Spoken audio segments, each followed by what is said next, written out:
For more perspective on what's really happening with the Indian banking space, we are joined by two very special guests. Diwakar Gupta, the former managing director of SBI, and Mythili Bhusnurmath, 18 Hours consulting editor, and somebody who's really been there and done banking for many, many years now. Thanks both of you for being with us. Mythili, I'm going to begin with you. A lot is being said, written, done by the finance ministry as far as this new banking mess is concerned. In your perspective, do you believe India's banking system is at a systemic risk because of some issues that have come to the fore recently? Well, not really. I think these issues were there in the past also, and just because we have a single case of Syndicate Bank where there has been some case of alleged bribery, etc., I don't think it's fair. In fact, I think the governor also said that you cannot tar all public sector banks with the same brush.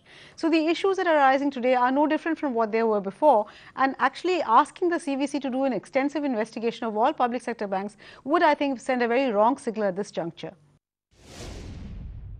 All right, Mythili believes it's going to send a very wrong signal at this juncture. What do you believe, Mr. Gupta? Is a sweeping role by or a probe by something like a CBI really justified?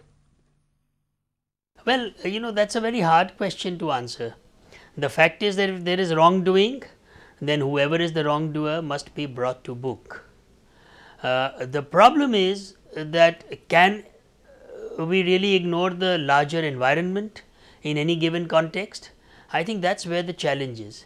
I would venture to say that the very large part of the banking industry even today is in absolute terms very good, and in relative terms even better. So, it's very difficult really to say what should be done, but yes, the action that's going to be taken or is being taken would have its repercussions. You've actually prompted me to my next question. I mean, if you look at the broad, big picture, Mythili, let me throw this question to you. Will a CBI or a CVC probe not slow down lending, paralyze the whole process, which in any case is going through doldrums? I mean, can an Indian economy, which is so crippled, looking at a 4.5% growth in the last 2 years, really afford something like this at this juncture?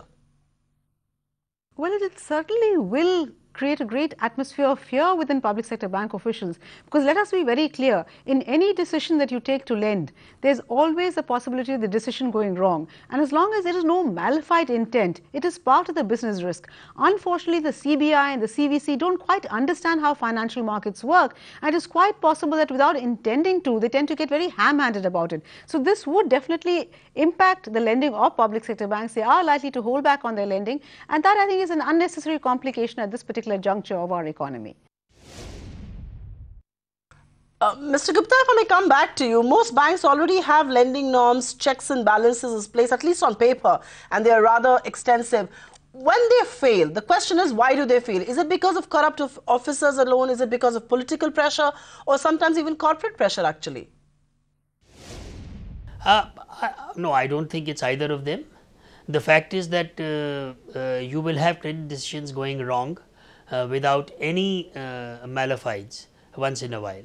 The fact also is that today we are into 5 years of a downturn where a lot of industry, especially the mid corporates and large SMEs, are under stress because of external reasons.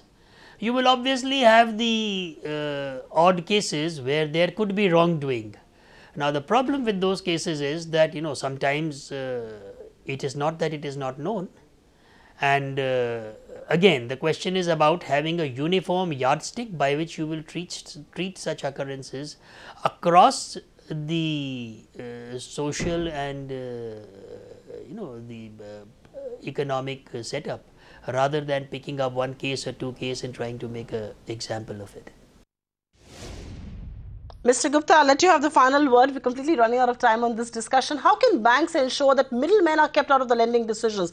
A lot of time the blame is really put on these middlemen, the men who really make money under the table as far as loans are concerned. I think many banks have very rigorous rules around them. I know for sure that State Bank does not encourage middlemen to transact for clients. Now, but we need to understand what middlemen are.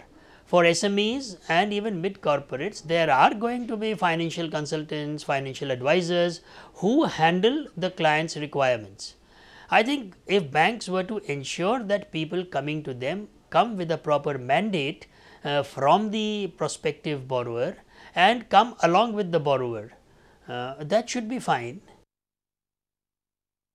All right, Diwakar Gupta and Mythili Vishnu, appreciate you joining us both right here on Business Tonight with your perspective on what seems to be the big crisis that's really staring at India's banking system. Thanks both of you for being with us tonight. Find us on Facebook at facebook.com/ETNow and don't forget to click the like button. You can also follow us on Twitter at ETNowLive. To stay updated with all our programming, hit the subscribe button on our YouTube channel by logging on to youtube.com/user/ETNow.